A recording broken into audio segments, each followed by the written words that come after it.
In this episode of Clearing the Fog, I will shed some light on what I call every critic's goldmine. I understand that marrying a 9-year-old in 2018 just doesn't sound right, but before jumping on the bandwagon of insults and slurs, there's so much to consider.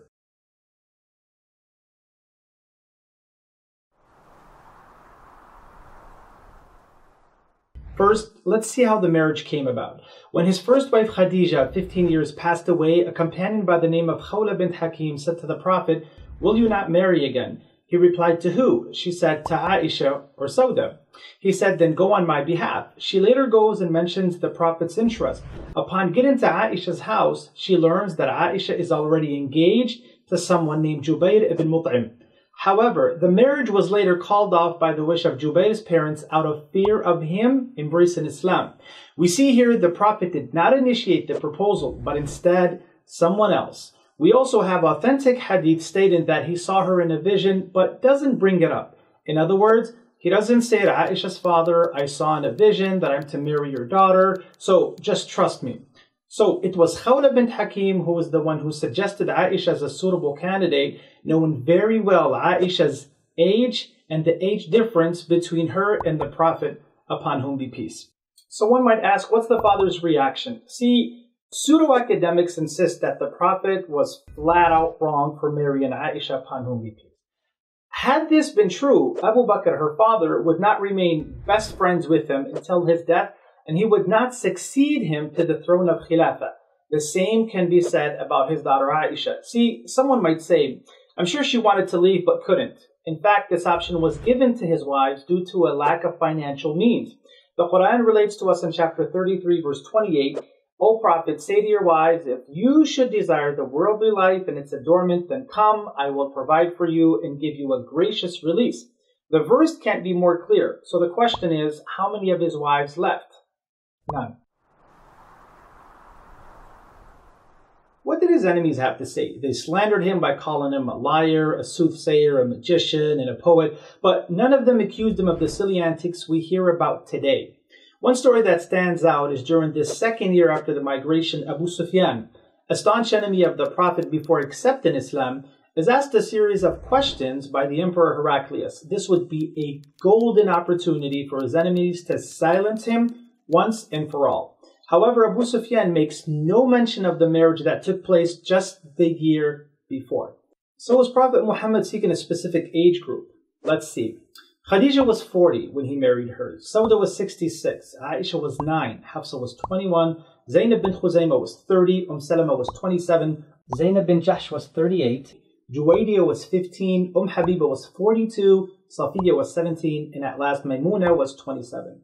These numbers do not suggest a specific age group, so to overlook all other ages and zero in on the 9 is called cherry picking. So yes, Aisha was the youngest, but she was also the only one who was not previously married. Let's compare other marriages. Ruqayya, one of the Prophet's daughters, was married by age 10. According to the Catholic Encyclopedia, Mary, upon whom be peace, the mother of Jesus, was 12 when married to Joseph, who was 90. In the 13th century, Beatrice de Provence of France was 12 when married to Charles of Anjou. In the 16th century, Marjorie Baker of England was 12 when married to John Baker. In the 17th century, Elizabeth Stanhope of England was 9 when married to George Berkeley.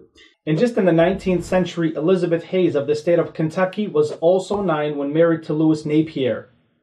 Today, the legal age of consent in all 50 states is at least 16, which is a stark difference when compared with the 1880s, when the age of consent was 10 in most states and only 7 in the state of Delaware. We find more clarity on this by Margaret Wade Labarge in her book, A Medieval Miscellany. She writes, "It needs to be remembered that many medieval widows were not old. Important heiresses were often married between the ages of 5 and 10 and might find themselves widowed while still in their teens." Also, Susan M. Ross in her book, American Families, Past and Present, writes, "According to British common law, during the colonial period, the age of consent was 7. Today, we are astounded that girls of this age were assumed to know enough about sex or about sin to make such a decision competently. This explains why anti-Islam polemicists starting from John of Damascus in the 8th century onward are silent about this very subject, and it only begins to surface as an issue in the beginning of the 20th century. Here's how I can see this being an issue today. If there's textual proof stating that 9 is linked to everlasting bliss, or if your Muslim neighbors down the block were marrying their daughters off at age 9, this is just not happening. Societal norms are always changing. Today, words such as shacking up or fallen woman are almost never heard of and never used. For example, fallen woman was used to describe a woman who lost her chastity before marriage. Shacking up or cohabitation refers to a couple living together but not yet married, which was once illegal. Now, what if I told you a woman was jailed for wearing trousers because it was deemed inappropriate? You'd immediately think of some crazy, radical, conservative country in the Middle East somewhere, right? In fact, it's a lot closer than that. It was in Puerto Rico in 1919 where a woman by the name of Luisa Capatello was sentenced to jail for wearing trousers in public. Also, in Los Angeles in only 1938, a woman by the name of Helen Hullick was sentenced to 5 days in jail for coming back to court in trousers after being told not to by the same judge. Again, because it was inappropriate.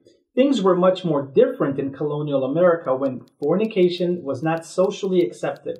If found guilty, you were punished by either paying a fine or you were struck with a whip in public. Fast forward to today and you're laughed at and ridiculed in high school if you have yet to engage in any sexual activity. By extension, having kids outside of marriage is normal today, but in our past, certain women saw infanticide as a rescue means to avoid being stigmatized.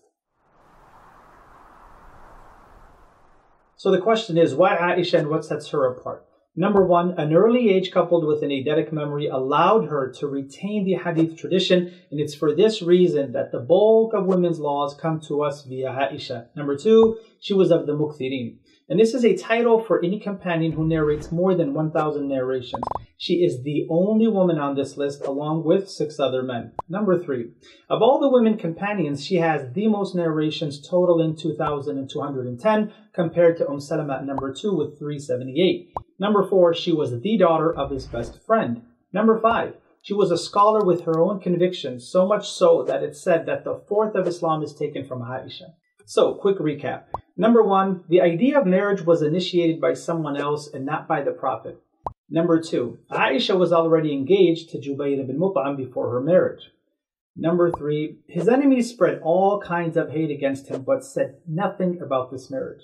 Number 4, both Abu Bakr and Aisha remained loyal to the Prophet till their demise. Number 5, upon hearing the proposal, Abu Bakr doesn't mention Aisha's age or the age difference as a possible hindrance. Number 6, Ruqayya was also married by age 10. Number 7, in our past, it was not uncommon for girls to marry at a young age, irrespective of their geographical location. I'll end by this. Yes, this does not align with our perception of a normal marriage. However, to pass judgment on an event that transpired more than 6,000 miles away and more than 1,400 years ago with our present standards is intellectually dishonest.